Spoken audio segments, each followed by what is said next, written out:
संतापहारिणे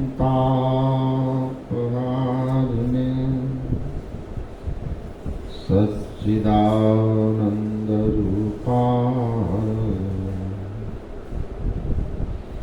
रामाय गुरवे नमः। धन्य धन्य सद्गुरु सुखदा महिमा कहे न जाए।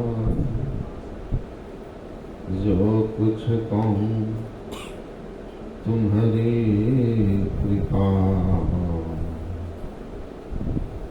मौके कछु न बसाए।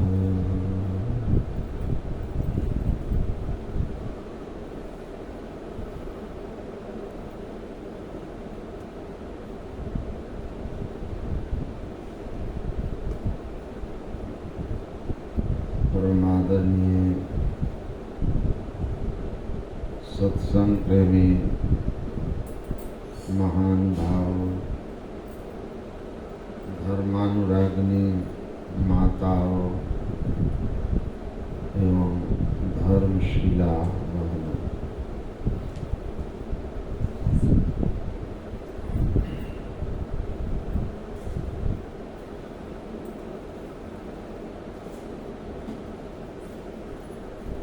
हम लोग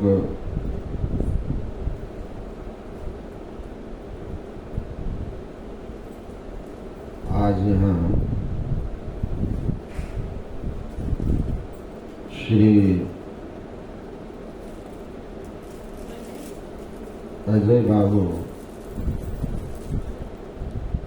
के निवास पर आयोजित संतमत सत्संग में सम्मिलित हुए और आप लोगों को ज्ञात ही है कि इनका जो पारिवारिक पृष्ठभूमि है वह कितना आध्यात्मिक रूप से महिमावान है।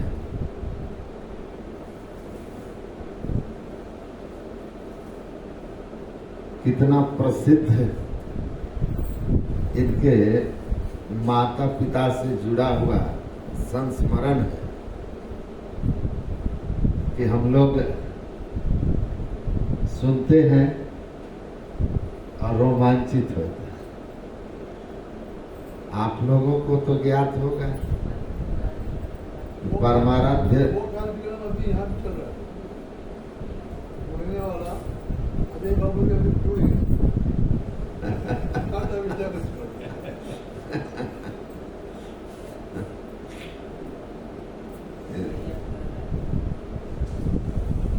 परमाराध्य गुरु महाराज को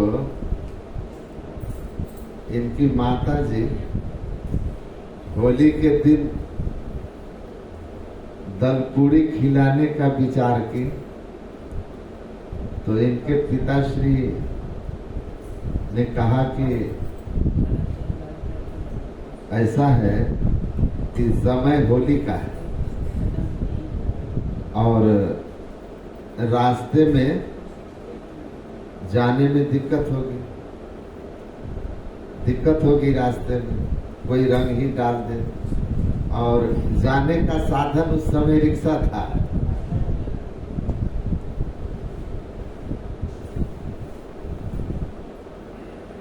कोई गाड़ी लगा दिए है गलत क्या? गाड़ी का नंबर पूछते तब ना।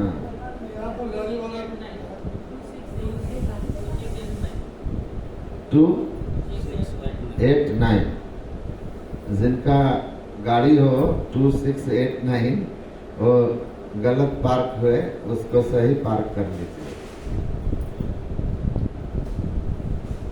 यहाँ नहीं है।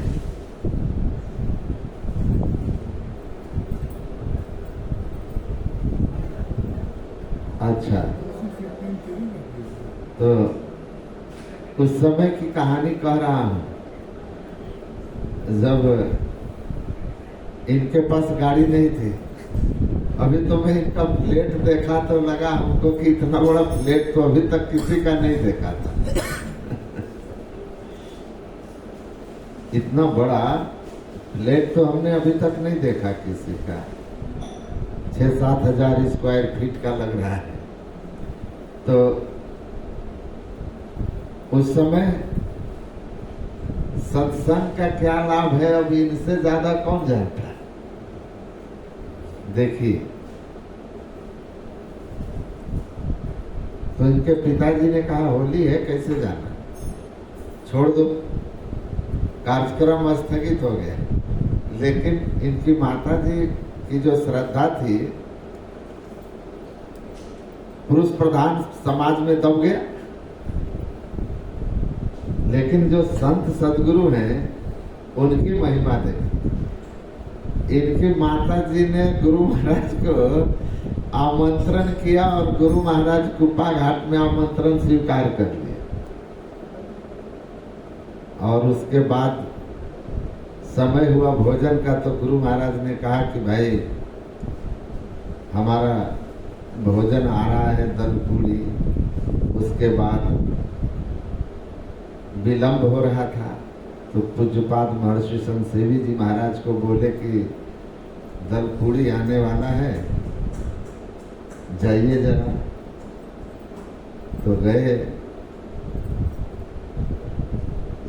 तो जब केदार बाबा जो हैं वो गए साइकिल से भाग करके, तब वहां कि गुरु महाराज इंतजार में बैठे हैं दल पूड़ी का, क्या हुआ।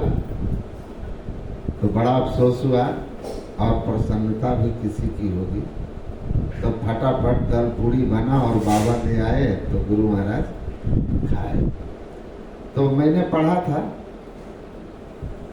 शास्त्र में भी है कि जब कोई संत भोजन ग्रहण करते हैं ना, तो संत जब भोजन से तृप्त होते हैं, स्थिर बैठिए, संत जब भोजन से तृप्त होते हैं तो 33 कोटि देवता तृप्त हो जाता है। और जिनके द्वारा 33 कोटि देवी देवता तृप्त किया गया हो, उसकी क्या महिमा हो सकती है, आप समझ सकते हो। तो उसका फल है, उसका फल है। अरे सुदामा का चावल खाए भगवान कृष्ण, तो सुदामा की जिंदगी में क्या परिवर्तन कर दिए रातों रात। तो संत भगवंत अंतर निरंतर नहीं, किस पर खुश हो जाए तो क्या कर दे। वैशाली में गुरु महाराज सत्संग कर रहे थे। गुरु महाराज के प्रवचन सुन करके एक बाबू साहब जमींदार वो आए और आकर कहा कि मैंने शास्त्रों को पढ़ा है, महर्षि जी ने जो कहा बिल्कुल शास्त्र सम्मत ज्ञान है। और मैं यह भी जानता हूं कि संत सामर्थ्यवान होते हैं, किसी को अनुभव करा देते हैं। इनको हमसे जो लेना हो, जितना जगह जमीन चाहिए संत मत के लिए ले लें, लेकिन हमको वह अंतर अनुभूति करा दे। तो गुरु महाराज ने कहा, कह दो कि ऐसा नहीं हो सकता है।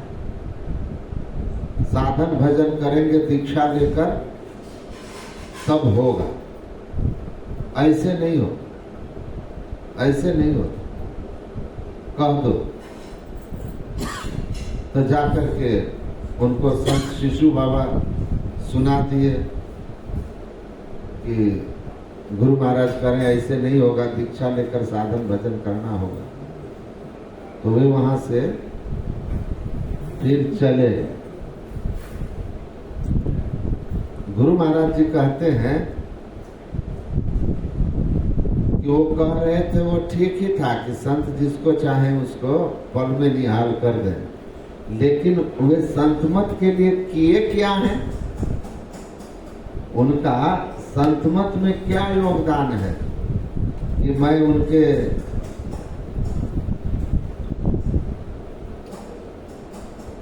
ऊपर कृपा करके और सहज ही अंतर पट खोलूं?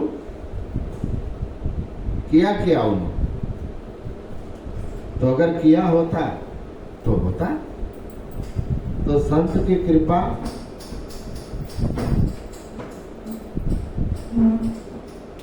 जिन पर हो जाए तो सदगुरु की कृपा हो गई तो पल में कर दे निहाल। वो तो एक पल में हमें निहाल करके रख देंगे।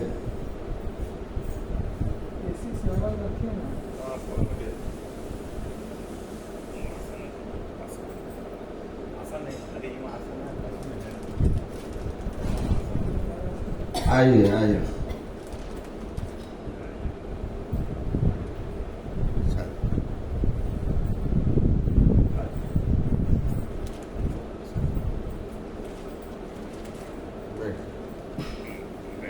आपने बहुत सेवा की है संत मत की।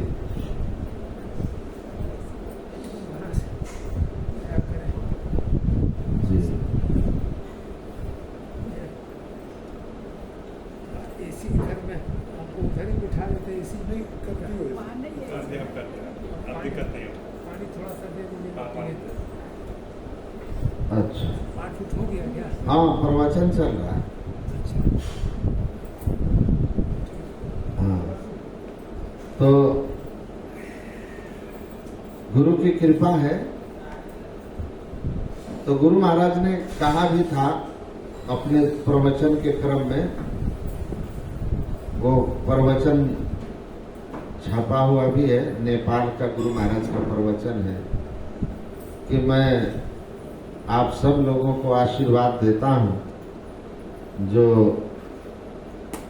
नियम से सत्संग ध्यान करेंगे, उनको कभी भोजन वस्त्र आवास की कमी नहीं। तो यह जो संतमत का सत्संग है या संतों का जो संग है, यह हमारे पारलौकिक जीवन का तो संभाल करता ही है, लौकिक जीवन भी हमारा संवरता है।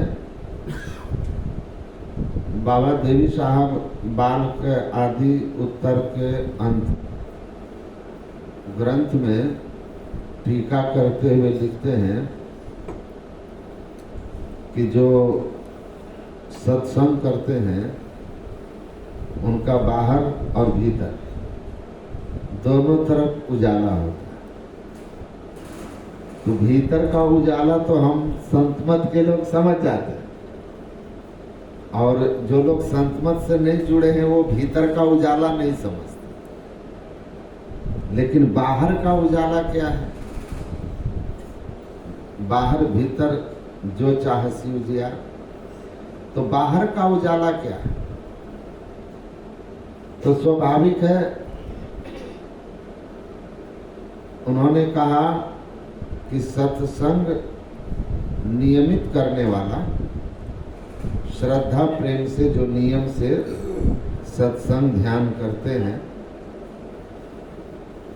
उनका अंतर उजाला तो समझ में आता है। आंख बंद करने पर जो अंधकार है, यह अंधकार दूर हो जाता है, अंतः प्रकाश हो जाता है। अब भीतर का बाहर का उजाला क्या है? तो वो कहते हैं कि संसार में आपकी यश कीर्ति फैलती है, आपका सम्मान बढ़ता है।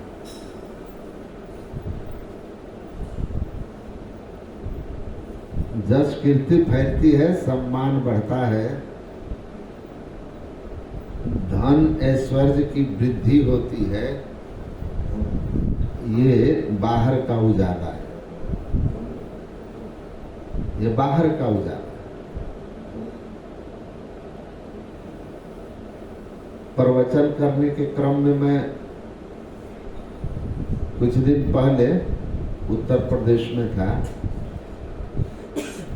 तो एक नवयुवक बोला कि बाबा जी अभी तो आप लोग या और भी कोई सत्संग प्रचार में आते हैं तो पोस्टर है, बैनर है, मीडिया के बहुत, सोशल मीडिया है, इलेक्ट्रॉनिक मीडिया है, तो प्रचार प्रसार हो जाता है।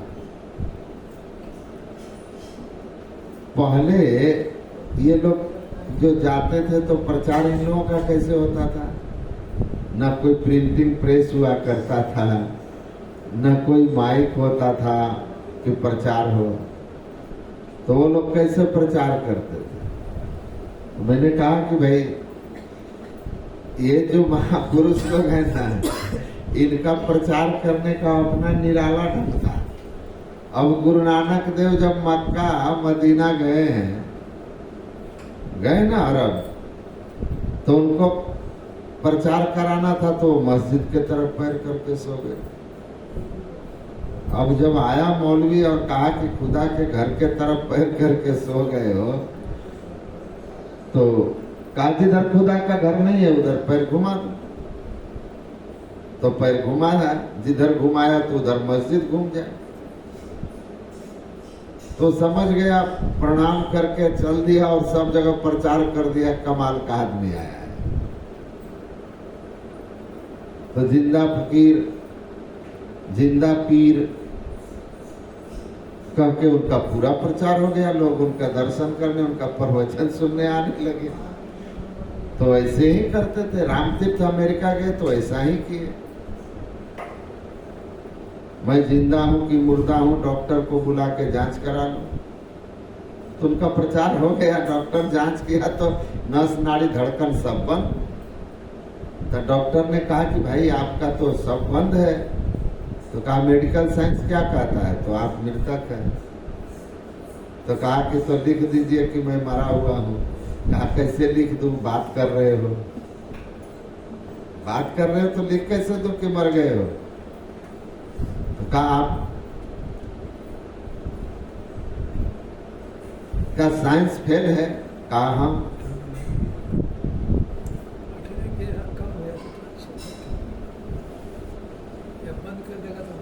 एक साइड में बैठे नहीं चल। तो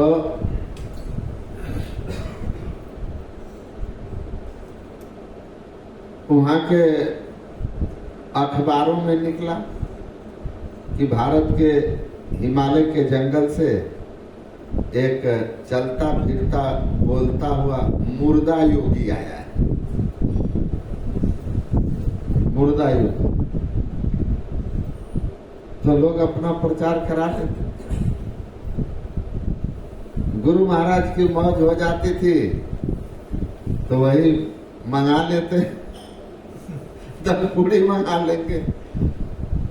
12 हट गए तो मैं उनसे मिला हूँ जिस बालक को गुरु महाराज ने जीवित कर दिया। तो बच्चा मर गया था और गुरु महाराज वहाँ गए, बोले क्या बात है?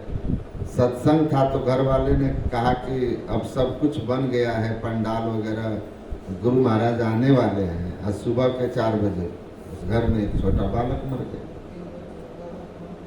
तो गुरु महाराज जी आए, सत्संग हुआ। बोला क्या बात है, आप लोगों के मन में प्रसन्नता नहीं है? तो बताया कि ऐसे ऐसे बात है। कहा कहाँ है देखें। गुरु महाराज गए।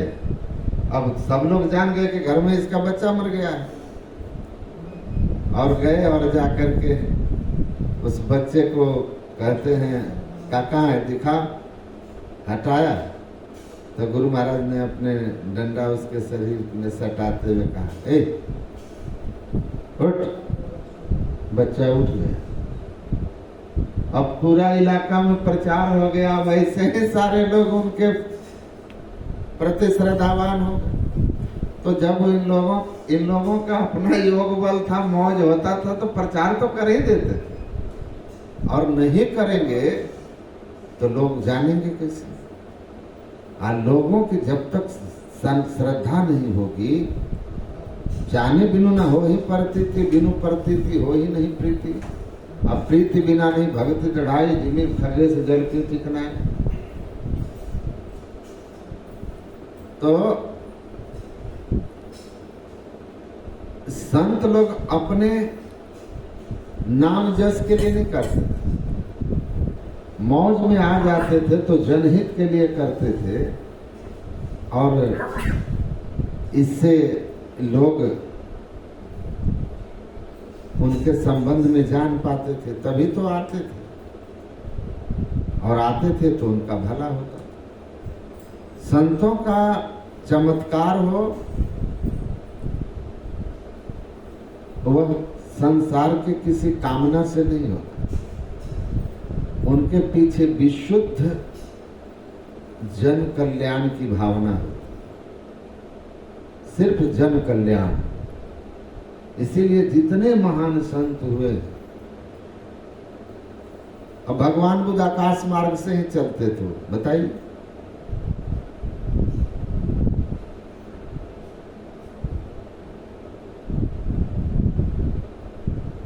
तो भले ही ये लोग कोशिश किए हों कि गुरु महाराज भी कहते थे ना कि सदाचार ही सबसे बड़ा चमत्कार है, तो ये बहुत बड़ी बात है। सदाचार तो सच में बड़ा चमत्कार है। अगर चमत्कार दिखाएं और सदाचार ना हो तो लोग आपको आदर नहीं करेंगे। और गुरु महाराज उदाहरण भी देते थे कि भैया रावण कम चमत्कारी नहीं था, लेकिन रावण के पास सदाचार नहीं था, इसलिए रावण आदरणीय नहीं है। संत का चमत्कार तो बहुत छोटी बात है, उनका असली चमत्कार तो उनका सदाचार में जीवन है, त्याग में जीवन है, सर्वभूत हिते रहता है, जीव मात्र के कल्याण के लिए रात दिन उनका संलग्नता है। संत सहज दुख परहित लागे, बिना किसी सांसारिक कामना के, स्वार्थ के, हेतु रहित जगजुग उपकारी, बिना हेतु बिना स्वार्थ के संसार के कल्याण के लिए दुख उठाने वाले एकमात्र संत। इसलिए गुरु महाराज कहते थे राजा हरिश्चंद्र बहुत सत्यवादी हुए,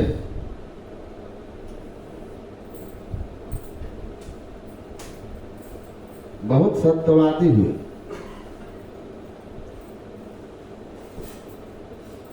और उनका सत्य का प्रभाव ऐसा कि सत्य के लिए उन्होंने राजपाट सबका त्याग किया। पत्नी तक को किसी ब्राह्मण के घर बेच दिया दक्षिणा चुकाने। उनका सत्य के प्रति जो निष्ठा है अद्वितीय है, लेकिन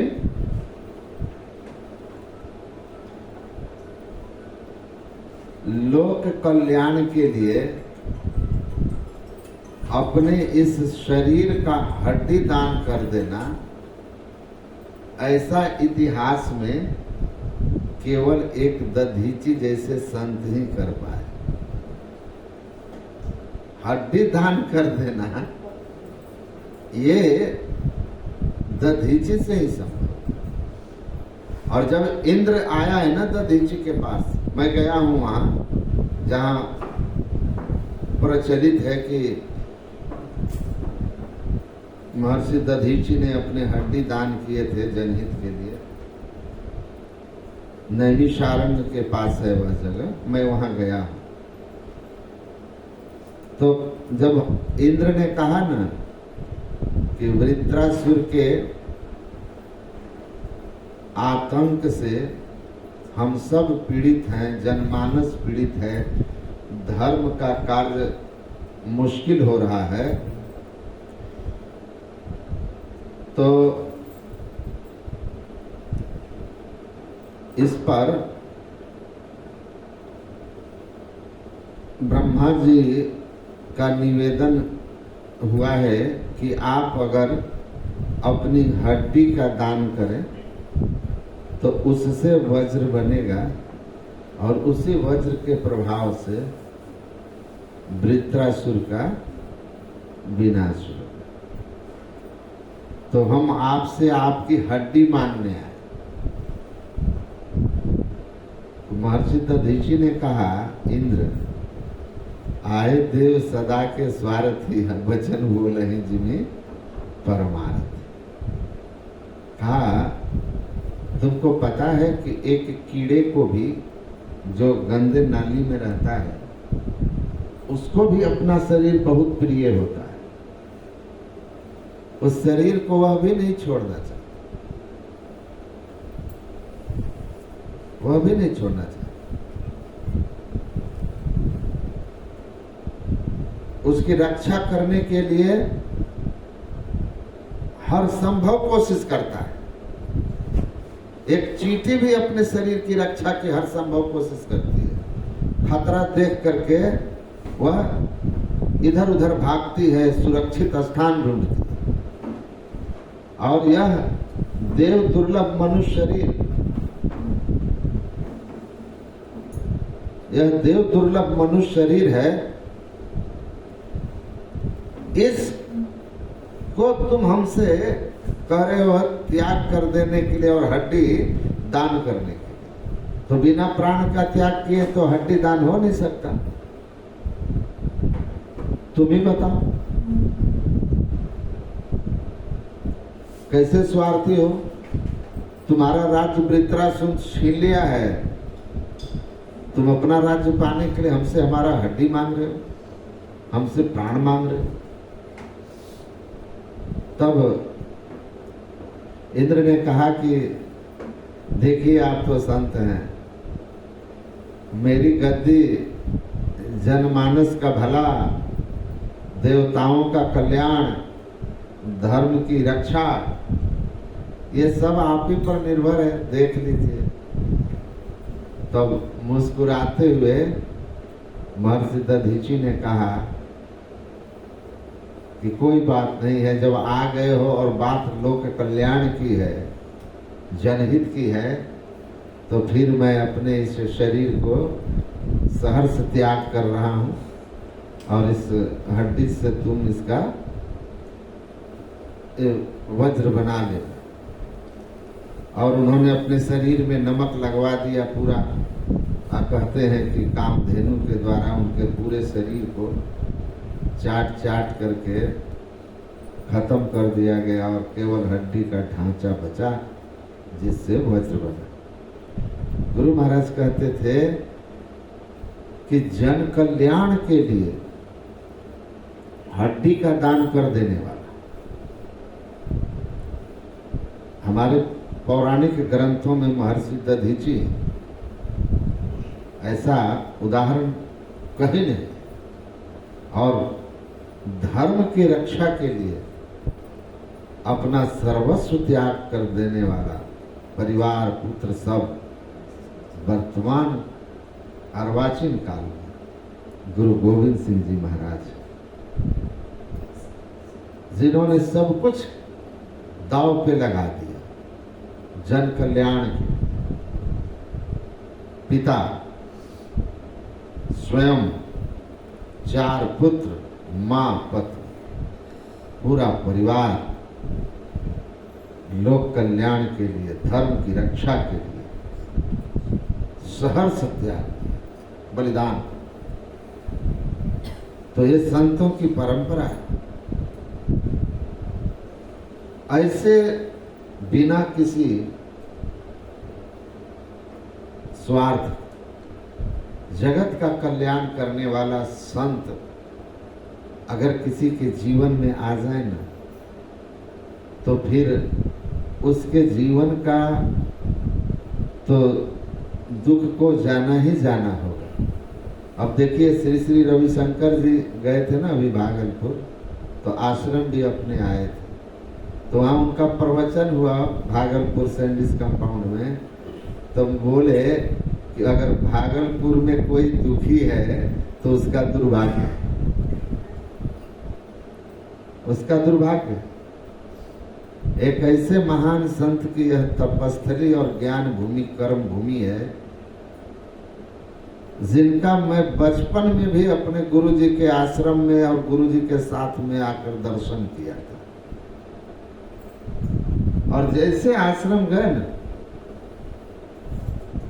गुरु महाराज का जो नया गुरु निवास बना हुआ है, उसके अंदर गए, गुरु महाराज को प्रणाम किए, तो उनके मुंह से अनायास निकला कि इनका व्यक्तित्व अध्यात्म जगत में, संत जगत में इतना विराट है कि कोई भी यहाँ आए ना इनके सामने तो उसका सर बिना कहे श्रद्धा से झुक जाएगा, श्रद्धा से झुक जाएगा। ऐसा व्यक्तित्व विराट, विराट व्यक्तित्व है।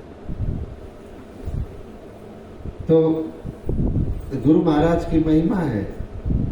डॉक्टर राजेंद्र प्रसाद के जो सलाहकार थे, डॉक्टर एस.सी. प्रताप, उन्होंने अपनी पुस्तक बीती गई पर बीती न पाई में गुरु महाराज के संबंध में लिखते हैं, बहुत सुंदर ढंग से व्याख्या करते हैं और लिखते हैं कि रामधारी सिंह, राष्ट्र कवि रामधारी सिंह दिनकर ने मुझसे कुप्पा घाट के संबंध में, गुरु महाराज के संबंध में उन्होंने अपने संस्मरण लिखे और बड़ा सुंदर लिखा।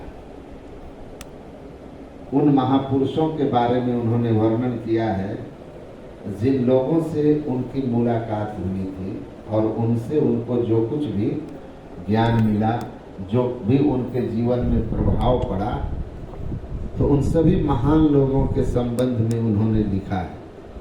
पुस्तक का भाव यही है कि बीत गई पर बीती न पाई। मतलब ये वो लोग हैं जो अब इस दुनिया में नहीं है, वो बीत गए, पर बीत के भी वो बीते हुए नहीं हैं। कीर्तिवान सहजीवती, यशस्वी बन करके आज भी वो जीवित है, वे आज भी जीवित, अमर है, वो मरे ही नहीं। संत को अमर है, मरे संसार को, पलटू साहब ने कहा। संत मरते ही नहीं, नश्वर जगत में जन्म लेकर संत कभी मरते नहीं, वो तो मरते ही नहीं, वो तो अमर होते।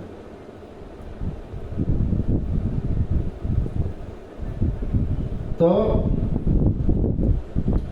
कम से कम सत्संग में बैठिए तो मोबाइल को रख दीजिए।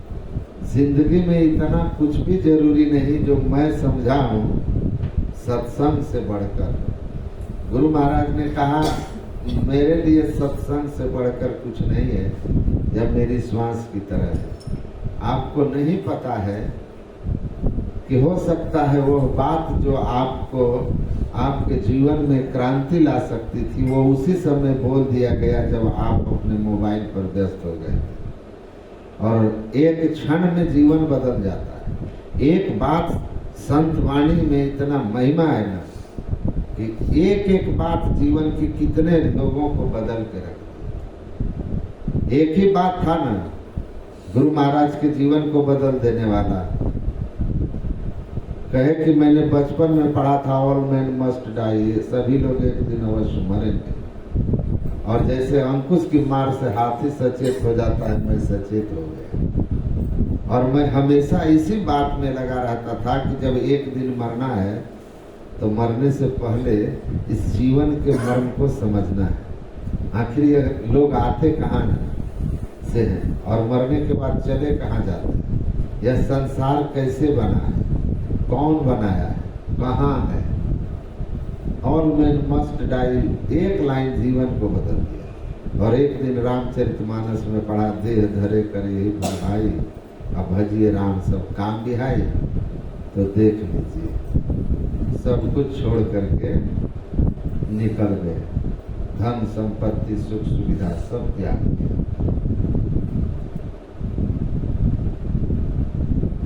तो एक एक लाइन का क्या पता, कौन बताए संतों की वाणी में कितना दासी पुत्र बन गया, देवर्षि जीवन हुआ सफल है। उसी संत की वाणी ने ऐसा प्रभाव प्रकटाया, दैत्य वंश में देवों को प्रहलाद प्रकट हुआ। कौन जानता है, आपके काम की बात थी और निकल गई।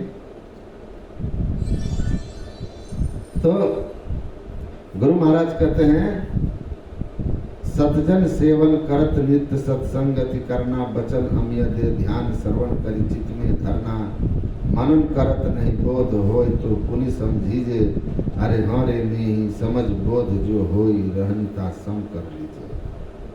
बातें हैं अनमोल मोल नहीं एक एक की, एक एक बात अनमोल है, उसके कोई मोल नहीं दे सकता। एक बात को ठीक से जीवन में अपना लिया, उसका कल्याण हो। रज्जब रे तूने गज्जब किया, सिर पर बांधा मोर, आया था हरि भजन को चल दिया न रखी हो। रज्जब रज्जब हो गए, सहजो है ना, रहना है चलना है, रहना नहीं चलना विश्वा की सहजो तनिक सुहाग पर कहाँ दिखाओ, कहाँ से कहाँ चले। मैं तो ठहर गया, भला तू कब ठहरेगा। एक लाइन रख, अंगुली माल को महान बौद्ध भिक्षु बना। जो पाप तुम कर रहे हो इसमें कौन कौन भागीदार है, जरा पूछ कर आ जाओ। रत्नाकर महर्षि वाल्मीकि बन गया। जीवन में कौन सा बात आपके मन मस्तिष्क को झकझोर करके रख दे, कोई नहीं जानता, कोई नहीं जानता। हमको तो एक आदमी मिले हरिद्वार हॉस्पिटल, बोले बाबा हार्ट अटैक आ गया, बच गए। हमसे कोई परिचय नहीं था, हॉस्पिटल में मिले। मैंने बोला हार्ट अटैक बीमारी है? बोला था नहीं, पहला था। बोले कि अचानक आ गया? उन्होंने कहा कि बस तुलसीदास की तरह समझ लीजिए, किसी बात पर पत्नी नाराज इतनी हो गई कि बोली कि आज से मेरा तुम्हारा कोई संबंध नहीं, कोई संबंध नहीं, तुम मेरा मुंह मत देखना, हम तुम्हारा मुंह नहीं देखेंगे, आज से सब रिश्ता खत्म। बोला जैसे बोली कि आज से तुम्हारा मुंह हम नहीं देखेंगे, तुम मेरा मुंह मत देखना, सब रिश्ता खत्म। बाबा हमको अटैक आ गया, इतना जोर से चोट लगा हृदय पर, अटैक आ।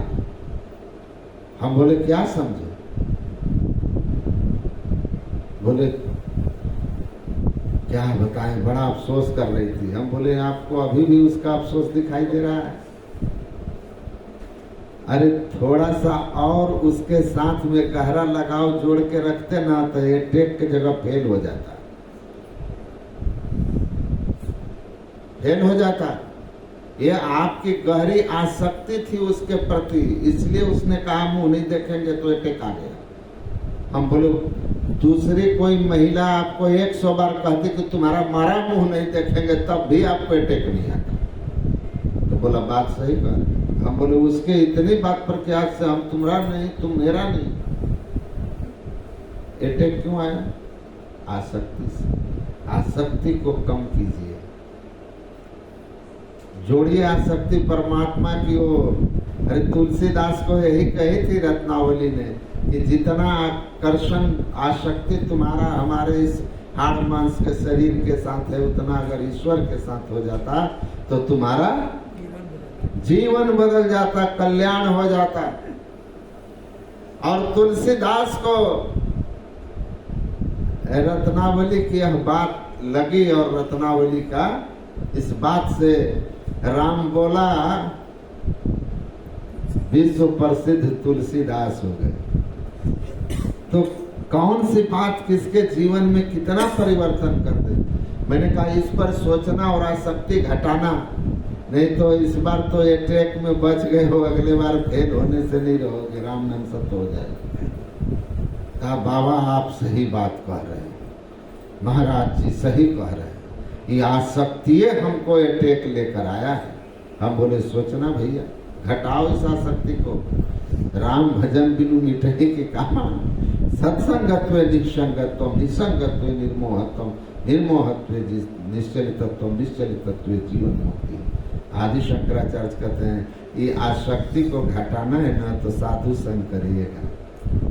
नित्पति सत्संग कीजिए, मति हो निर्मल सार रे, रुचि प्राणपति सो उपजे सुख लह अति ही अपार। सुंदरदास जी महाराज कहते हैं नित्प्रति सत्संग करना, इससे विवेक होगा तुमको, बुद्धि निर्मल होगी, मति की रति गति भूति भाई, जब जही जतन जहाँ जही पाई, सो जानव सत्संग प्रभाव, लोक होगे न आनु पाओ। तो ये जो निर्मल बुद्धि, विवेकवती बुद्धि, ये जो मिलती है ना, जिससे हम ठीक ठीक निर्णय कर पाते हैं कि हमारा कल्याण किधर है, तो स्वाभाविक है। शंकराचार्य कहते हैं सत्संगत्व निसंगत्व, सत्संग करोगे तो निसंगता आएगी, अनासक्ति आएगी, संसार की तरफ से मुड़ने लगोगे। तब किसी के कहने से ऐसा हार्ट अटैक तो दूर की बात है, बीपी भी नहीं चढ़ेगा, बीपी भी कंट्रोल, बीपी भी कंट्रोल रहेगा। तो इसको समझना है। Role of spirituality in controlling blood pressure, tension, depression, इस विषय पर हमको आमंत्रण मिला है स्पीच देने के लिए। तो यही ना है रोल। सत्संग करेंगे, अनासक्ति हो जाएगी, सब ठीक हो जाएगा। गुरु महाराज इसलिए कहे अनासक्त जग में रहो भाई, अनासक्त रहिए, दमन करो इंद्रिय दुखदाय। अनासक्ति आ गई और क्या, आसक्ति है तो जैसे लगेगा कि आसक्ति होगी तो पेमते जायते शोकम पेमते जायतो भयम पेमते विपत्ति शोको कुतो भयम। भगवान बुद्ध ने कहा था अपनी शिष्या से, विशाखा से, कि संसार में जितना आसक्ति या जितना प्रेम जोड़ोगे ना उतना भय रहेगा, क्योंकि संसार बदलने वाला है, नाशवान है। 1000 लोगों से आपकी आसक्ति है तो 1000 में 10-5 हरदम बीमार रहेंगे, तो उनके बीमार होने से आपको उनके मर जाने का डर होगा। तो भगवान बुद्ध कहते हैं कि सेवा करो लेकिन अनासक्त हो। आना और जाना आपके हाथ में है नहीं, हानि लाभ जीवन मरण जस अब जस विद्या। वो तो हानि होगा कि लाभ होगा, व्यापार है। संसार में हमको जस मिलेगा कि अपजस मिलेगा, इस संसार में रहना है, कब तक कौन जिएगा कब मरेगा ये अपने हाथ का है। तो कहते हैं इसीलिए जो अपने हाथ का नहीं है ना तो उसकी चिंता हम क्यों करें। जो मेरे बस में है बस हम वही कर सकते हैं, कर्मण्येवाधिकारस्ते। हम अपने कर्म को बेहतर ढंग से कर सकते हैं, हम अपने कर्तव्य का निर्वाह बेहतर ढंग से कर सकते हैं। हम सेवा करेंगे जिनको जब तक रहना है रहे। हम अपनी ईमानदारी और मेहनत से काम करेंगे, लाभ और हानि जो होना है होगा, उसमें हम क्या कर सकते हैं। हम पाप कर्म नहीं करेंगे, जस और अपजस हो ही जाता है। प्रारब्ध का क्या पता किसके जीवन में कैसा। तो मनोवृत्ति इस तरह बना करके इस संसार में रहिए, छोड़ दीजिए परमात्मा के ऊपर, कह दीजिए राजी है जिसमें तेरी रजा है। तो कौन सा टेंशन। सत्संग ध्यान करेंगे, बुद्धि विवेकवती होगी तो अपने आप सब कुछ ठीक हो जाएगा। अनासक्ति आएगी तो आप कर्मयोगी हो जाएंगे। कर्मयोगी, अनासक्त लोग पुरुषार्थी होते, निठल्ला निकम्मा नहीं होते। लोक कल्याण के लिए पूरे लगन और मेहनत से काम करें। हमको एक आदमी कहा कि बाबा हमारे ये लड़का आप रख लीजिए, इसको संत बना दीजिए, साधु बना दीजिए। हम बोले क्यों? बोला ये निठल्ला है, कोई काम नहीं करता। अब मैं हंसने लगा। मैंने कहा आपको क्या लगता है हम निठल्ले लोग हैं इसलिए साधु बन गए हैं? काम धाम नहीं करने वाले इसलिए महात्मा है? बताइए। जो निठल्ला है वो साधु बनेगा? वो तो वहां भी निठल्ला रहेगा, वहां भी कुछ नहीं बनेगा।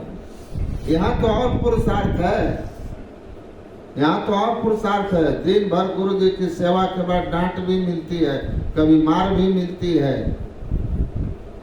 कि नहीं? लेकिन जो उसको बर्दाश्त कर लेता है निखर जाता है, निखर जाता है, कृपा हो जाती है। गुरु कुम्हार है, शिष्य कुंभ है, घड़ी घड़ी काढ़े खोट, अंतर हाथ सहार दे, बाहर वाहे चोट। तो ये तो ऊपर से उनका डांट फटकार चलता है, लेकिन भीतर से वो सहारा दिए रहते हैं हमको पक्का बनाने के लिए, महान बनाने के लिए, है ना? तो इसीलिए संत की इतनी महिमा है और संतों का जो ज्ञान है वह अनमोल है। एक एक बात हमारे जीवन में कल्याण है। तो मैंने उनको कहा ऐसा मत समझना माता, संत बड़े पुरुषार्थी लोग होते हैं, बस वह इतना जान गए होते हैं कि संसार चूहों की दौड़ है और इसलिए उस रेस में भाग नहीं लेते। भाग ले तो उनसे वो किसी से पराजित नहीं होंगे, किसी से पराजित नहीं होंगे। कबीर साहब अपना ताना बाना करके जीविका अर्जन कर रहे हैं, अगर चाहते तो अमीर हो सकते थे। आप बताइए कि जो देवराहा बाबा, पूज्य देवराहा बाबा यूपी में थे, बिड़ला उस समय उनके भक्त थे, छोटे से बनिया थे वो, कलकत्ता में उनके जीवनी में पढ़ा हूं। उनके छोटी सी फैक्ट्री लगाई थी, वो भी घर अपना गिरवी रख के, रोजगार, और वो भी कंपनी घाटा में चल रही थी, फैक्ट्री घाटे में चल रही थी, 6 महीना से घाटा में चल रही थी। पुनः देवराहा बाबा के पास गया, प्रणाम किया, कहा का रे बच्चा कहा है? तो ऐसे बोलते थे, मचान पर रहते थे। तो कहा कि गुरुदेव फैक्ट्री तो लगा दी, घाटा में 6 महीने से चल रहा है, अगर इसी तरह 2-4 महीने और चल गया घाटा में तो घर भी बिक जाएगा, संपत्ति बिक जाएगी, बच्चे सड़क पर आ जाएंगे। का इतना छोटी सी बात रे, जा फैक्ट्री चल जाएगा। और ऐसा चला फैक्ट्री कि देखते देखते बिड़ला एक छोटा सा बनिया टाटा कंपनी को खड़ा हो गया, बराबरी में जाके खड़ा हो गया, ऐसा चल गया। तो ऐसा नहीं है कि संत वही है, संत बड़े पुरुषार्थी लोग हैं। रात रात भर पूज्य महर्षि दल बहादुर परमहंस महाराज को हम लोगों ने देखा मणिहारी के आश्रम, पुलिस की नौकरी छोड़कर आए थे। पुलिस की, सोचिए गुरु महाराज कैसी रक्षा करते। वो अपने थाना में एक झोपड़ी बना के रहते थे और उसी में बैठकर ध्यान भजन करते थे। दूसरे जगह इन लोगों का 1 सप्ताह के लिए डिप्टेशन हो गया और दूसरा पुलिस बल वहां आ गया 1 सप्ताह के। एक सिपाही दारू पी करके, मांसाहार करके जा करके उनके उस कुटी में जा करके सो गए, मचान बनाए हुए।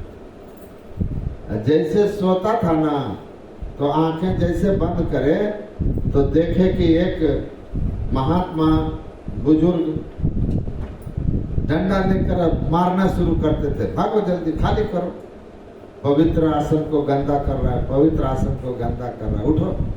उसने खूब कोशिश की, जब जब आंख बंद किया तब तक लाठी पड़ती। उठ करके वहां से वो चला आया, कहा अरे भाई कुटिया में क्या है पता नहीं, सोने पर जो है डंडा लेके दौड़ता है मारने के लिए एक महात्मा। उसके बाद आए वो कुछ दल बहादुर बाबा जब आए तो कहा कि ये आपका है। कहा महाराज बड़ा गजब है वो। कहा क्या गजब है? कहा कि देखिए ना,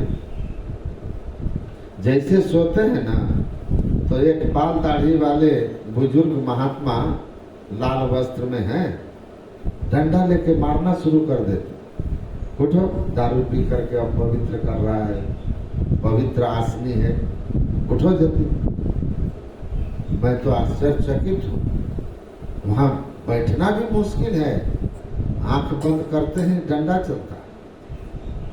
तो पूज्यपाद ने गुरु महाराज की तस्वीर दिखाकर कहा कि यही है क्या? अरे हाँ, ये कौन है? कहा हमारे गुरु महाराज है।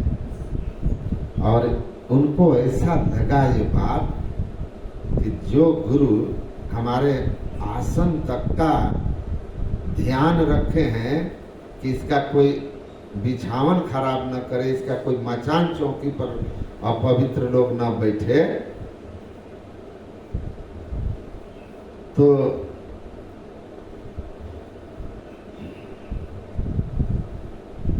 वो हमारे जीवन के लेकर कितना चिंता करते हैं, हमारे जिंदगी की रक्षा, हमारे पवित्रता की रक्षा के लिए उनको कितना परवाह। वो उठ करके वहां से वो निकले और नौकरी छोड़ करके ही गुरु महाराज के शरण में चले गए। तो नौकरी कर रहे थे, पुरुषार्थी थे, और जब आए मनिहारी तो रात भर एक आसन से बैठकर ध्यान करते थे। हमने अपने गांव के एक फौजी को कहा कि बाबा जैसे रात भर बैठते हैं पैर जोड़ करके, इस तरह आप बैठ सकते हो? कहा हम 8 घंटा राइफल लेके खड़ा रह जाते हैं, लेकिन 1 घंटा पैर मोड़ करके इस तरह बिना हिले डुले बैठ के नहीं रह सकते। संभव नहीं है, बहुत कठिन है, बहुत कठिन है। तो संत पुरुषार्थी होते हैं लेकिन परमार्थी।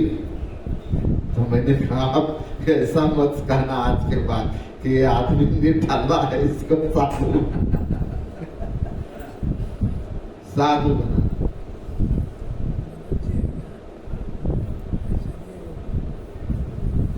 तो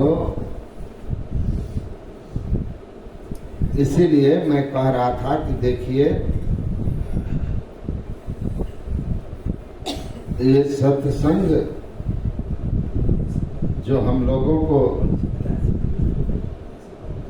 प्राप्त हुआ है, यह एक बड़ा अवसर है। यह मानव जीवन कैसा जीवन,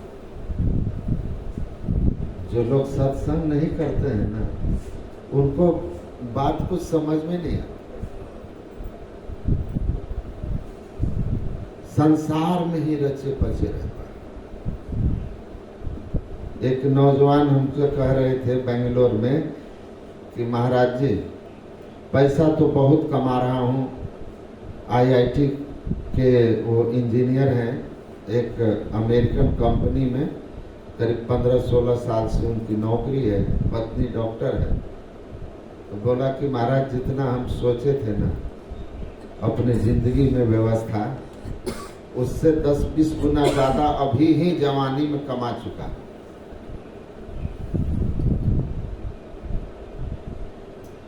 लेकिन अब भी हमको शून्य सा लगता है, सूनापन जिंदगी में लगता है, जीवन का वो रस महसूस नहीं। मैं आपसे थोड़ा जीवन का एक निश्चित उद्देश्य जानने के लिए आया। मैं चाहता हूं कि हम अपने जीवन को एक उद्देश्यपूर्ण जीवन बनाएं जिसमें रस हो। तो मैंने कहा कि जीवन का उद्देश्य आपको और हमको तय नहीं करना है। परमात्मा ने, प्रकृति ने हम लोगों के अंदर जीवन का उद्देश्य स्वयं तय कर रखा, और सीधा सा वही है जो आपने अभी कहा है तय क्या करना है? आपने कहा ना कि जरूरत से 20 गुना अधिक अभी ही हो गया, जब मेरी उम्र अभी 36-37 साल की। तो जब आप 36-37 साल की उम्र में 20 गुना अपनी जरूरत जो आपने सोचा था उससे अधिक व्यवस्था करके भी अगर सूनापन महसूस कर रहे हो, अगर खालीपन महसूस कर रहे हो, तो इसके मतलब को आप समझ लो कि जीवन का उद्देश्य सीधा और साफ है, तय है कि जीवन सुखमय हो, शांतिमय हो, आनंदमय हो। ये तय है, इसी की खोज हमारे अंदर है। और गुरु महाराज जी कहते हैं ना, शांति का प्रेरण मनुष्यों के हृदय में स्वाभाविक, यही तो स्वाभाविक है। शांतिमय जीवन, आनंदमय जीवन वही है, सुखमय जीवन वही है। अशांतस्य कुतो सुखम, भगवान कृष्ण ने कहा जिसके जीवन में शांति नहीं उसको सुख कैसा? वो राजा महाराजा हो सकता है, वो अडानी अंबानी हो सकता है, लेकिन अगर उसके भीतर अशांति है, मन बेचैन है, तो फिर उसके जीवन में शांति कैसे, सुकून कैसे, चैन कैसे? एक विद्यार्थी हमको कुप्पा घाट में कह रहे थे कि बाबा अंबानी कितना अमीर आदमी है, मुकेश अंबानी। हम बोले हाँ, अपने देश में सबसे अमीर लोगों की बात क्या, दुनिया के अमीर लोगों में उनकी गिनती है। तो कहा कि वो क्रिकेट का मैच आता है ना, IPL, उसमें उनकी टीम है बम्बई। बोला जब हारने लगी उनकी टीम ना सेमीफाइनल में, तो बोला उनकी जो पत्नी है मुकेश अंबानी जी की, नीता अंबानी जी, बोला रोने लगे, इतना दुखी हो गई, उदास हो गई कि आंख से आंसू जाने लगे। तो मैंने कहा क्या समझे? कहा बाबा बहुत कुछ। हमने बोला क्या? यही कि धन संपत्ति कितना भी हो, लेकिन आदमी के जीवन में अगर कुछ बातें अनुकूल ना हो तो आदमी रोने लगता है, इतना दुखी हो जाता है। मैंने बोला समझ गया ना कि धन संपत्ति वैभव आदि को अर्जित करके और शांति खरीदी नहीं जा सकती। अनुकूलता में प्रसन्नता रह जाए होना सहज है, प्रतिकूलताओं में भी अगर आप अपने को सहज रख सके तब समझना कि हम अमीर आदमी हैं, तब अमीर आदमी। आंख से आंसू बह रहे हैं दुख से, आप कौन अमीर है भाई? कैसी अमीरी है कि आपकी टीम हार रही है और आप रो रहे हैं, और आप दुनिया के अमीर लोगों के लिस्ट में शुमार हैं। 8,000 करोड़ के मकान में रहने वाले का देखिए कि आंख में आंसू निकाल दिया है दूसरे टीम का खिलाड़ी लोग, निकाल दिया कि नहीं निकाल दिया? यही तो है। तो सत्संग करेंगे ना तो आप आराम से देखेंगे, हानि लाभ जीवन मरण जस अब जस विधि हार। निठल्ला नहीं बनेंगे, निठल्ला नहीं रहेंगे। ये लोग निठल्ला समझता है। हाँ, साधु बने। हम तो सुन करके दंग रह गए थे कि क्या ठाठ से रहेंगे, ठाठ से, ठाठ सत्संग करे सके, ठाठ से रहेंगे। गांठ बांधो, ठाठ सत्संग करो, ठाठ से रहे, ठाठ से पुरुषार्थी रहिएगा तब ठाठ से रहिएगा। जो साधु भी बन के पुरुषार्थी नहीं है तो उस साधुओं को साधु भेष हो सकता है लेकिन साधु नहीं हो सकता। ठाठ से रहिए एक बार।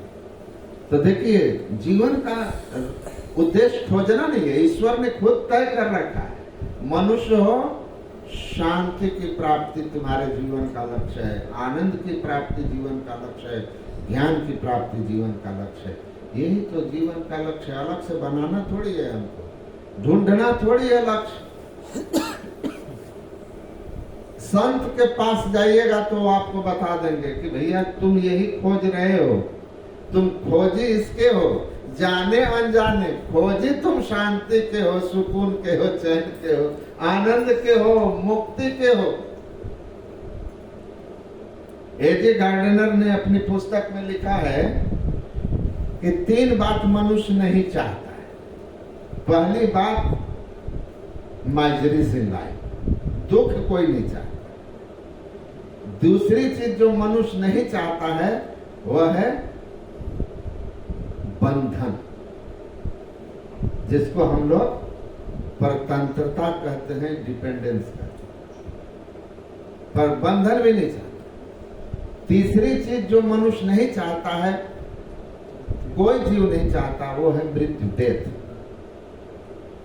हम बंधन नहीं चाहते, हम दुख नहीं चाहते, हम मृत्यु नहीं चाहते।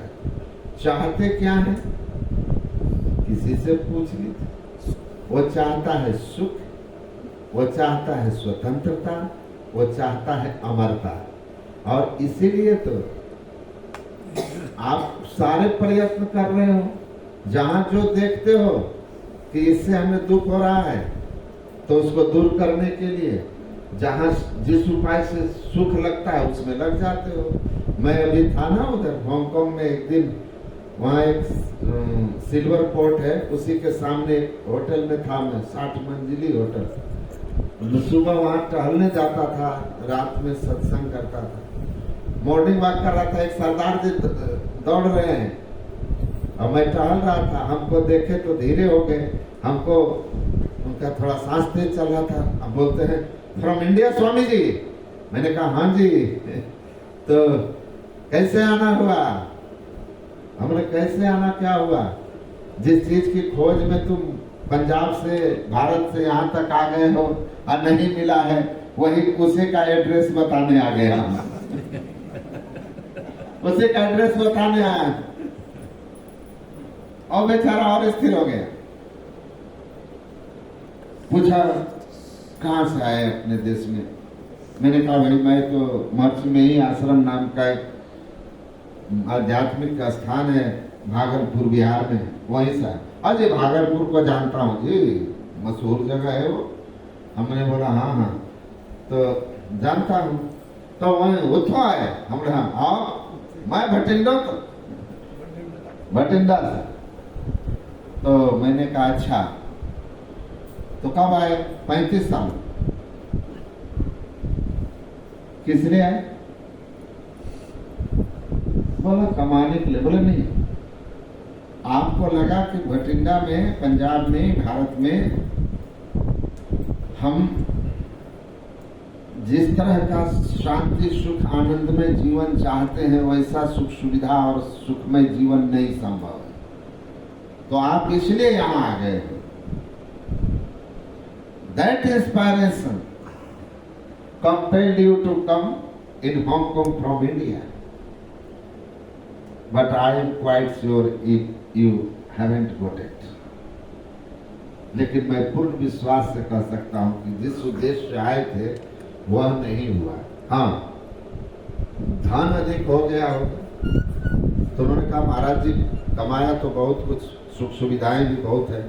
मैंने कहा वो सुविधा भी बहुत किया, सब कुछ। मैंने कहा वो शांति, वो आनंद, वो सुकून भरा जिंदगी वो मिला कि नहीं मिला? कहा महाराज जी आदमी से मशीन हो गया जी, मशीन हो गया, शांति कहाँ है?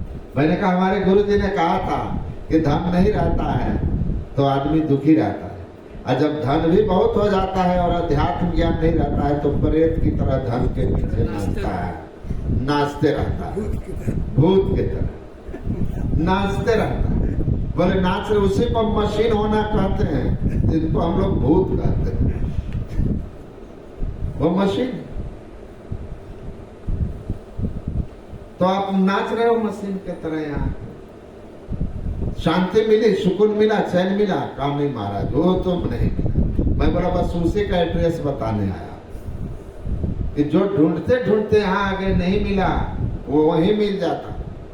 अगर वहां जाके गुरु नानक जी के शरण पकड़ लेते, सिख थे तो वो आपको बता देते, सुमिरे सुमर सुमर सुख पाओ, कलि कलेश तन माहि मिटाओ, जो चुक को चाहे सदा शरण राम की ले, कह नानक सुन रे मना दुर्लभ मानुष। मैंने वो तो वहीं मिल जाता, लेकिन आपको लगा कि सुख हमारे जीवन में दुख का कारण धन संपत्ति, घर मकान गाड़ी बंगला, इन सब का अभाव है, इसीलिए आप उनके पीछे दौड़ते रह गए और जरूरत से ज्यादा भी हो गया, तब भी आपको लग रहा है कि अभी भी कम ही है और अब भी शांति सुकून नहीं मिला।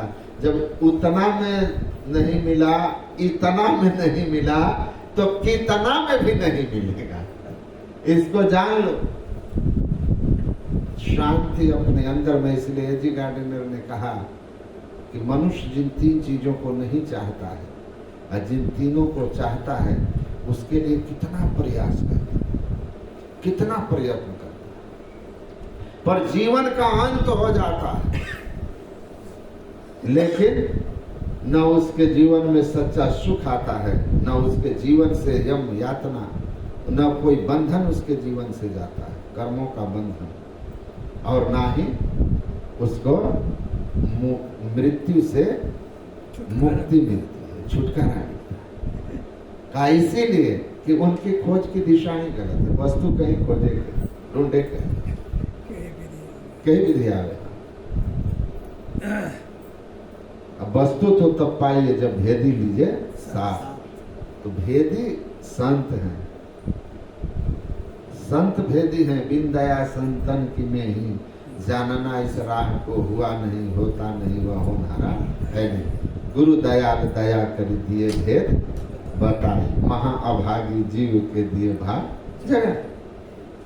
तो संत भेद बता देते और समझा देते हैं। शांति चाहिए तो सुनो, शांति कहीं बाहर में नहीं है, शांति तुम्हारा अपना स्वरूप है। तुम स्वयं ईश्वर अंश जीव अविनाशी चेतन सहज, तुम स्वयं ही ज्ञानमय हो, आनंदमय हो,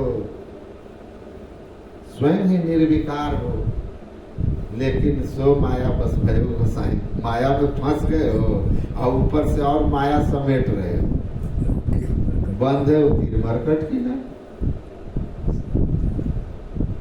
तो समझा कर कहते हैं कि ठीक है, जरा अपनी ओर निहार, शांति चाहिए तो बंद कराए पलक पट दो, कहे बाहर में तू। गुरु महाराज कहते हैं मोकते सफेद सन्मुख, झलके झला झली, असहरग में नजर फिर कर, तज मन की चंचली। संतों ने कही राह यही शांति की असली, अशांति को जो चाहता तज और जो नकली। देखिए कितना सुंदर ढंग से कह दिए, शांति को जो चाहता तज और जो नकली। बाकी सब बातें नकली हैं, असली शांति है सहरग में नजर फिर कर। नहीं तो देव को पूज के हिंदू मर गए, तुर्क मरे हज जाई, और जटा बढ़ा के जोगी मर गए, इनमें किन्हु न मुक्ति पाए। जोग जुगत करी जो कोई जाने, खोजे आप शरीरा, और तिनके मुक्ति संशय नाही, कहत जुला कबीरा। मुक्ति चाहिए, बंधन से छूटना है तो निज तन में खोज सज्जन, बाहर न खोजना। कहीं बाहर जाकर बंधनों से मुक्ति नहीं है, कहीं बाहर जाकर के शांति को जो चाहता शांति नहीं है, और कहीं बाहर में जाकर के मृत्यु मुखात पर मुच्यते नहीं है। अगर मृत्यु के मुंह से छूटना चाहते हो तो उसका एक ही उपाय है, वेदाह में तम पुरुषम महांतम आदित वर्णम तम सहस्ता तमेव विदित्वाद मृत्यु में तू नान्यो पंथा विद्यते। अपने हृदय स्थित परमात्मा को पहचान लो, मृत्यु से छूट जाओगे, शांति की प्राप्ति हो जाएगी और बंधनों का नाश हो जाएगा। नहीं तो कहीं चले जाओ कुछ नहीं होगा। हमारे एक पिताजी के कुल से रिश्ते में लगते हैं। वो गए थे महाकुंभ में स्नान करने, 29 वाले कुंभ में वहाँ भगदड़ हो गई थी। वो उसी दिन गए, अपनी गाड़ी से गए थे। तो मुझे उन्होंने फ़ोन किया था कि चलेंगे क्या, तो मैंने कहा नहीं, हम तो आ रहे हैं, हमारा अखिल भारतीय है, तो हम आ रहे हैं 2-3 दिन बाद, आप जाओ, हम अपनी गाड़ी से आएंगे। तो चले गए, लेकिन संजोग से वहाँ भगदड़ हो गई। भगदड़ हो गई तो मैंने सोचा कि पूछूं क्या हाल चाल है उसका, तो बातचीत नहीं हो पाई। रात में 10 बजे उनका फ़ोन आया कि लोग बिछड़ गए थे, मिल गए, सो मरे कितना है तो मैं नहीं बता सकता, लेकिन बहुत लोग मरे थे। तो मैंने कहा नहाया धोया ना ठीक से, स्नान वगैरह किए कि छोड़ दिए? कहा नहीं, स्नान खूब अच्छा से किए सुबह की। पुलिस वाला हल्ला कर रहा था, डांटा चमका रहा था, निकलो निकलो, लेकिन हम भी दम छोड़ने वाले थे भाई साहब। हम बोले क्यों? बोला हम बोले कि इतना तेल खर्च करके आए हैं 600 किलोमीटर कार से, रगड़ रगड़ के सब पाप आज धो ही देंगे, सब पाप धो ही देंगे। पूरा रगड़ के नहाए, निकले ही नहीं, 20 मिनट से कम नहीं नहाए, जबकि दूसरे लोग 2-2 डुबकी में पुलिस डंडा चमकाती थी, हम तो अंदर उधर चले गए। हम बोले अच्छा सब रगड़ के धो लिए? तो हाँ। हम बोले लटका किधर था पाप? सिर में, कंधा में, पेट में, पीठ में, कहाँ? कहीं सटा होगा ना, मैल जैसे सटता है तो रगड़ते हैं, साबुन लगाते हैं तो धुल जाता है। तो आपका किधर रगड़ा था? लटका था। तो चुप हो गए। तो हमने उनसे कहा अरे ज्ञान भी, समझदार आदमी हो, महापुरुष लोग जो समझाए हैं ना वही रास्ता है, ये ठीक है, परंपरा है, हम इसका अनादर नहीं करते। तीर्थ स्नान करने से पुण्य होने की बातें शास्त्रों में है, लेकिन शास्त्र में यह भी लिखा है कि तीर्थ स्नान से पाप का नाश नहीं होता, पुण्य की प्राप्ति होना और बात है, अब पाप का नाश होना और बात है। आपने कर्ज मुझसे लिया है, आज दान कर दिए केजरीवाल बाबू को, तो मेरे कर्ज से आप मुक्त हो गए क्या? आप इनको दान करके इनके लिए आप पुण्यात्मा हो गए, ये पुण्य है, आपने इनकी मदद की। मेरा कर्ज थोड़ी ना माफ हो गया, लिया तो आप हमसे है, हमारा कर्ज हमको ना देना होगा, तब ना आप ऋण होंगे। कमाल है, बेईमानी हमसे करते हैं और दान देवाने में करते हैं। तो जो दान किया उसका पुण्य आपको मिला, लेकिन मेरे बेईमानी की, जो आपने बेईमानी की है, वो उससे आप ऋण नहीं है। इसीलिए साफ साफ लिखा है, महाभारत में भीष्म पितामह ने कहा है, उपनिषद में लिखा है, वेद में लिखा है। गुरु महाराज कहते थे मैथमेटिक्स नहीं चलता जी, कि 2 पाप किए 2 पुण्य किए तो 2 - 2 = 0। 2 पाप के फल आपको अलग मिलेंगे, 2 पुण्य के फल अलग मिलेंगे।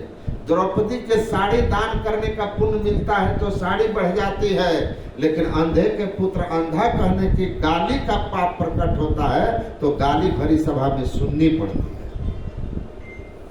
ये अलग अलग चीजें। तो मैंने कहा कि लिखा है शास्त्र, पुण्य होता है, पाप नहीं धुलता है।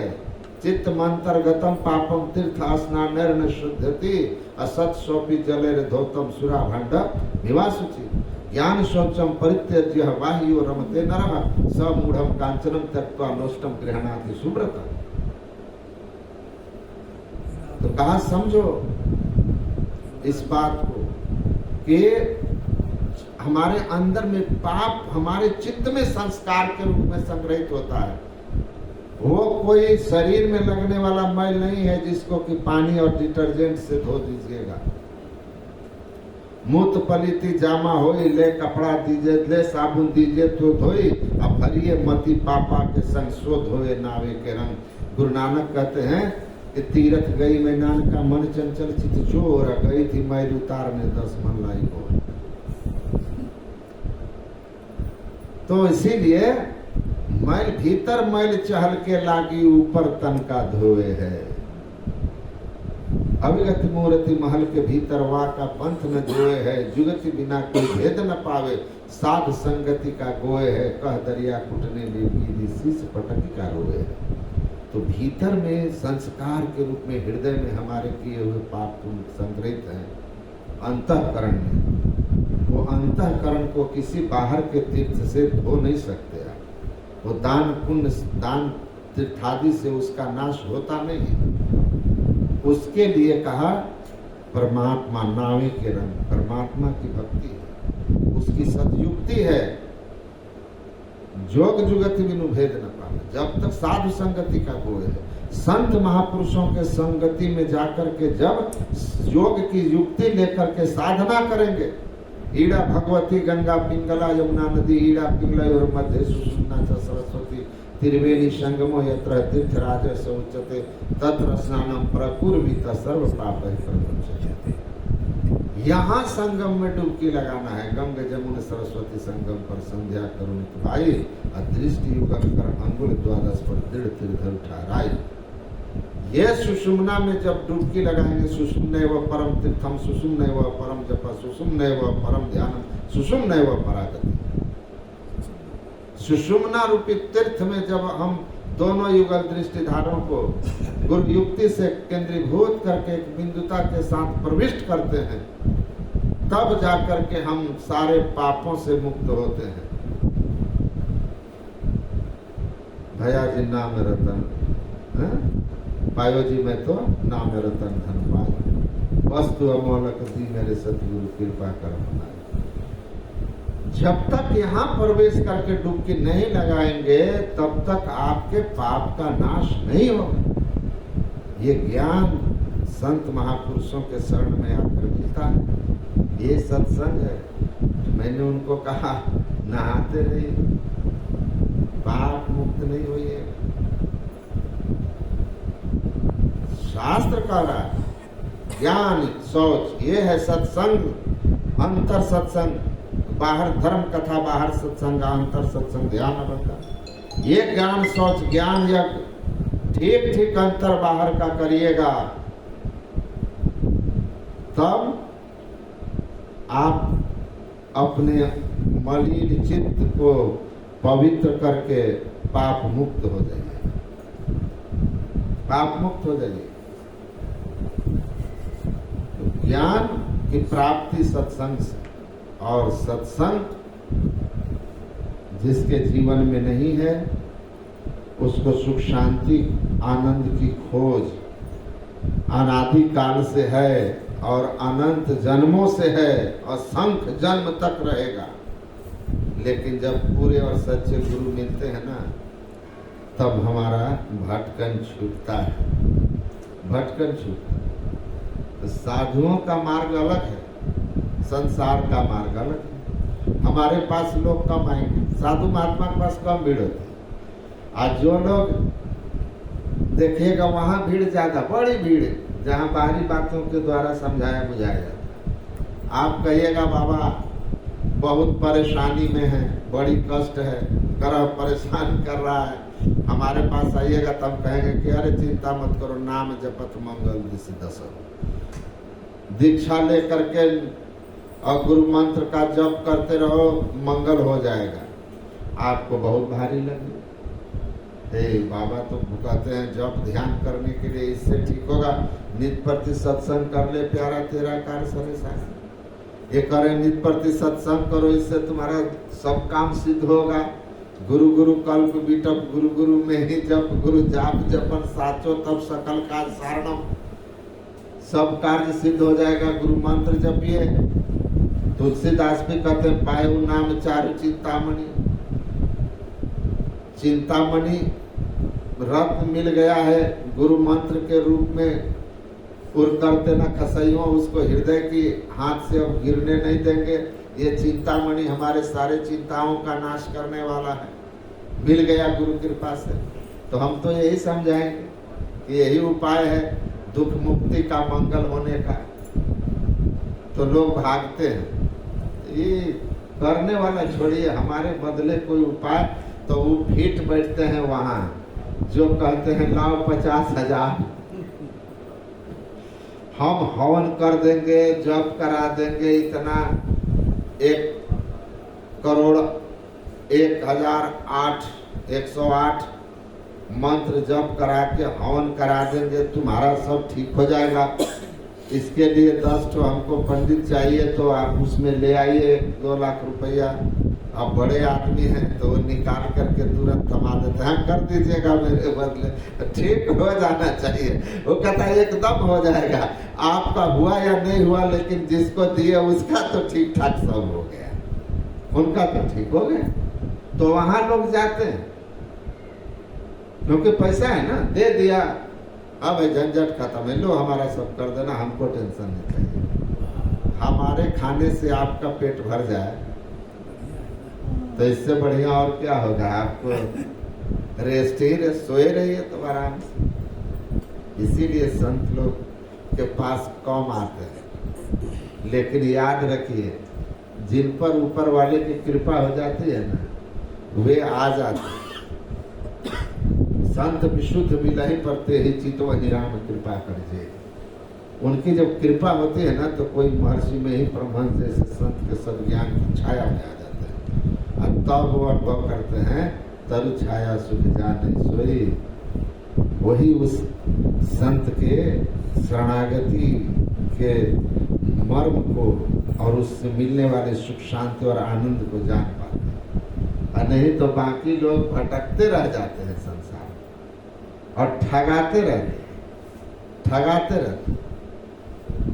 और यहाँ से अंत में खाली हाथ चले जाते।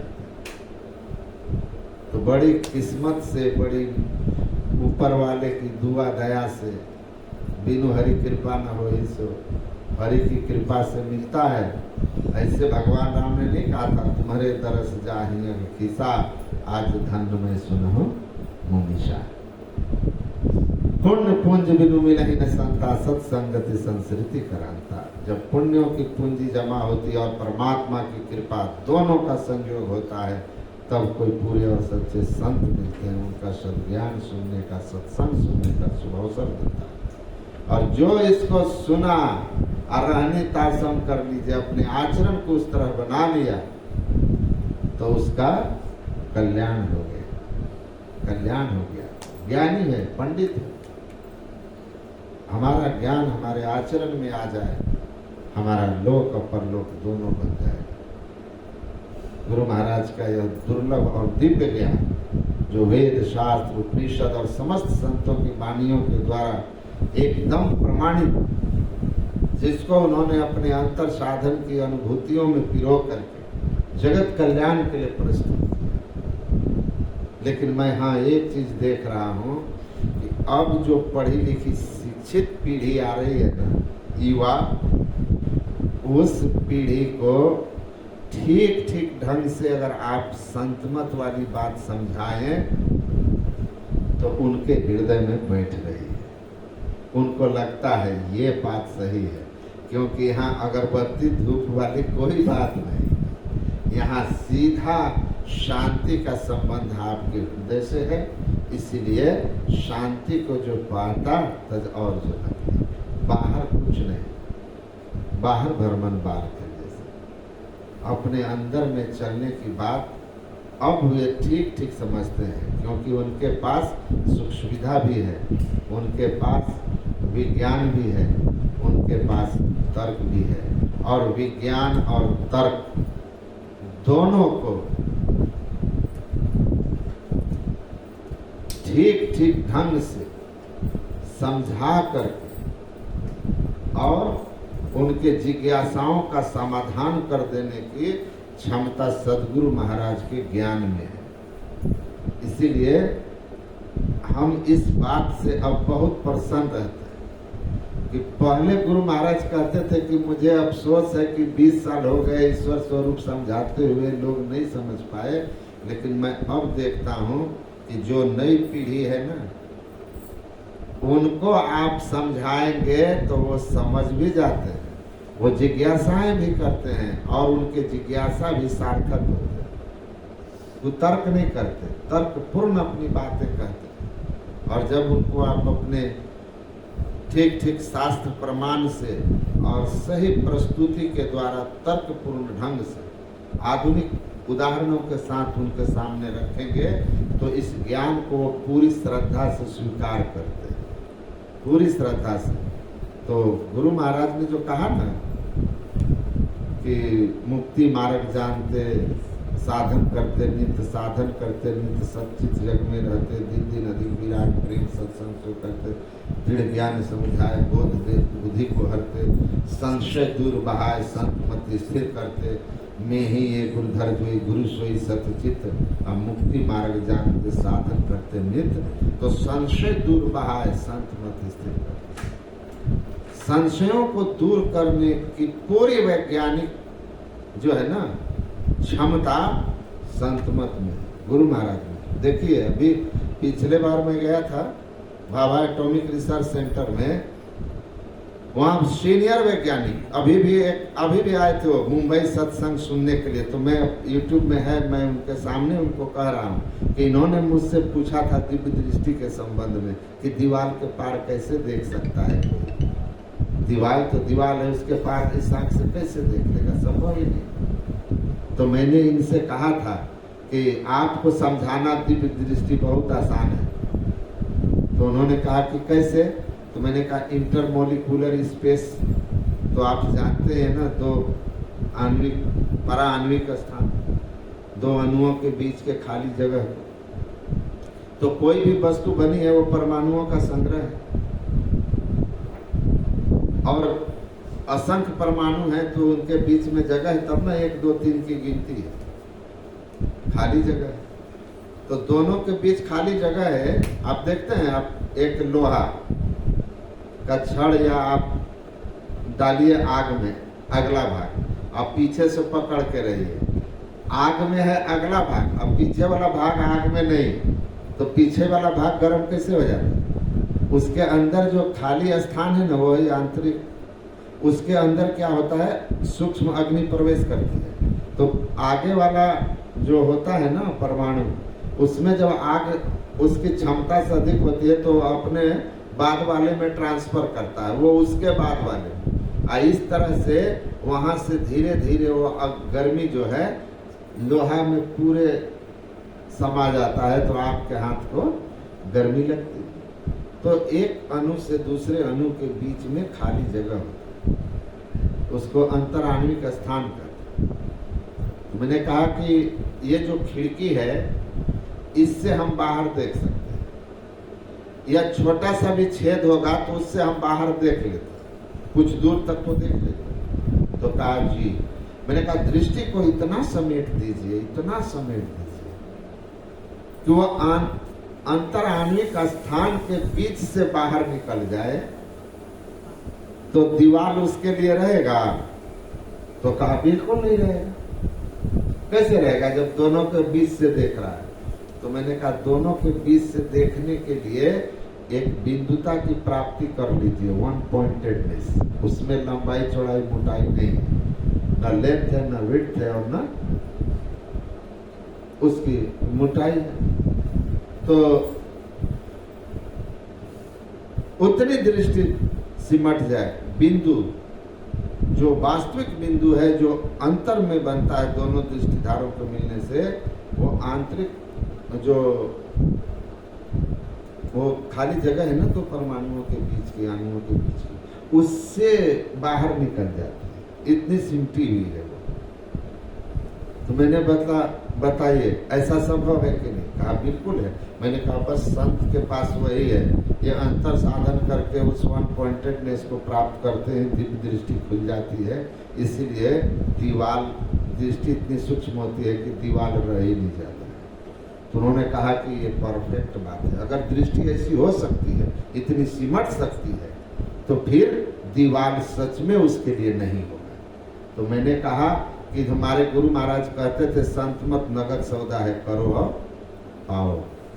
आपको यकीन नहीं है तो गुरु महाराज कहते थे कि 2 भाग हाइड्रोजन, 1 भाग ऑक्सीजन को प्रखनली में, प्रयोगशाला में वैज्ञानिक लोग मिला करके जल बना देते हैं, वैसे अध्यात्म का प्रयोगशाला हमारा मनुष्य देह है। इस देह में सद्गुरु की सदयुक्ति से दोनों दृष्टिधारों को जो आपस में एक करने की क्षमता प्राप्त कर लेते हैं, उससे उनकी एक विद्युता की प्राप्ति होती है, और इसकी प्राप्ति के साथ ही बिंदु मनोलयन की दूरदर्शन उसको दिव्य दृष्टि की प्राप्ति हो जाती है।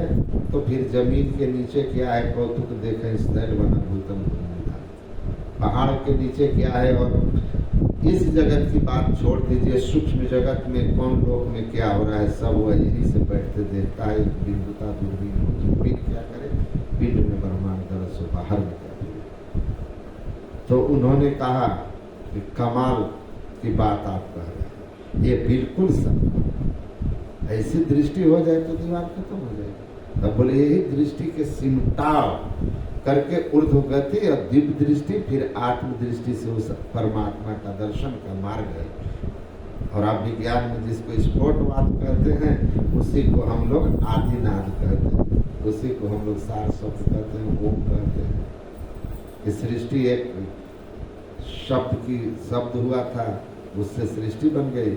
उस आदि शब्द को हम नाद कहते हैं, उससे परमात्मा की प्राप्ति का साधन बताते हैं। तो जितना यह ज्ञान है ना, तर्कपूर्ण ज्ञान है, जितना ठीक ठीक ढंग से शिक्षा का विकास होगा, उतना ही ज्यादा संत मत, चूंकि इस मत में कोई दिखावा नहीं, कोई पाखंड नहीं, कोई कर्मकांड नहीं, शुद्ध सात्विक पवित्र जीवन जीजिए, घर में रहें, सुबह शाम करें और इसका लाभ अनुभव करें। नगद सौदा, समय दीजिए, सदाचार का पालन कीजिए और अंतर साधन करके अनुभूति कीजिए। यह दाम, यह जो है समय देना, सदाचार का पालन करना, साधना, और ये हुआ दाम देना, और कुछ न कुछ आपको अनुभव होगा, यह है सौदा लेना।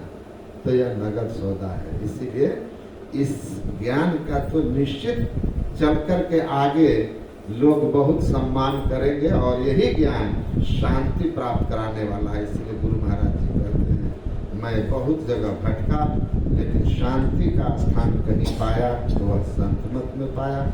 मैं इसमें इतना दृढ़ हूँ कि मुझे कोई हिला नहीं सकता। जो भी मेरी रची साहित्य का अध्ययन मनन करेंगे, वे भी इस ज्ञान में दृढ़ होंगे, ऐसा मेरा विश्वास है।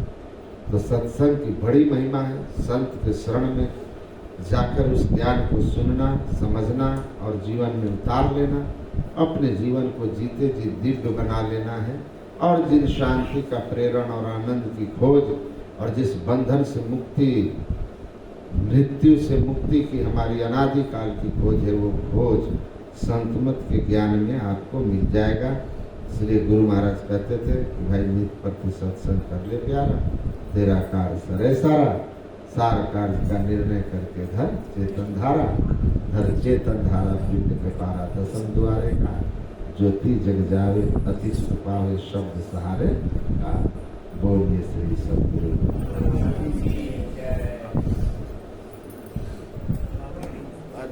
अरे कल बात करेंगे, समय हो गया।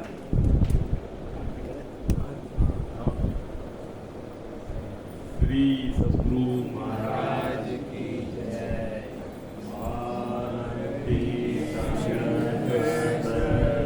गुरु की जय। अंत